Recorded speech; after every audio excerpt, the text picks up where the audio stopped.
మరోసారి ఉద్యమ నాయకుడు ఈటలకు బీజేపీ పార్టీ షాక్ ఇచ్చిందనే తెలపాలి. తెలంగాణ రాష్ట్ర బీజేపీ అధ్యక్షుడిగా రామచంద్రరావును నియమించింది. బీజేపీలో తెలంగాణ ఉద్యమకారులకు చోటు లేదని మరోసారి రుజువు అయిందని ఈటల అభిమానులు మండిపడుతున్నారు. రేపు మాపు అని కాలం దాటేస్తూ ఈటల రాజేందర్ రాజకీయ జీవితాన్ని నాశనం చేయడమే లక్ష్యంగా పావులు కదిపారని ఆయన వర్గీయులు అధిష్టానంపై మండిపడుతున్నారు.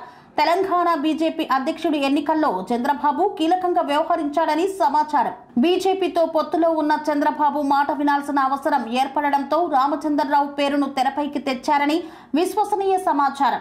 దీంతో ఉద్యమ నేత అయిన ఈటలను బీఆర్ఎస్ లో చేరాలని ఆయన అభిమానులు సూచిస్తున్నారు. అంతేకాదు బీజేపీ పార్టీలో చేరినప్పుడు ఈటలకు తెలంగాణ రాష్ట్ర బీజేపీ అధ్యక్షునిగా నియమిస్తారంటూ ఆనాడు బీసీ నేతలు అంటూ ముందుంచిన నాయకత్వం ఈ రోజు ఈటలకు కాకుండా రామచంద్రరావుకు అధ్యక్ష పదవులను కట్టబెట్టడంపై ఈటల వర్గీయులు అసంతృప్తిని వ్యక్తం చేస్తున్నారు.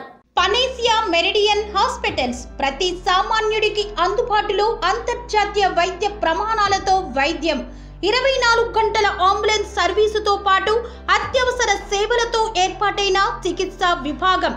మా దగ్గర గుండె సంబంధిత, మూత్రపిండ, కాలేయ, కంటి జబ్బులకు, మోకాళ్ల శస్త్ర చికిత్సతో పాటు కోవిడ్-19, బ్లాక్ ఫంగస్ వంటి వైరస్లకు, అన్ని రకాల ఆరోగ్య సమస్యలకు నమ్మకమైన అత్యాధునిక వైద్య చికిత్సను అందిస్తున్న హాస్పిటల్ పనేసియా మెరిడియన్ హాస్పిటల్స్.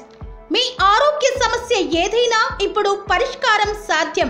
సంపూర్ణ ఆరోగ్యం కోసం సంప్రదించండి panacea meridian hospitals. Opposite Beeramguda కమాన్, RC Puram, Sangareddy district. Pin code 502032. సంప్రదించాల్సిన ఫోన్ నెంబర్ 0845524177 మరియు 7893757770.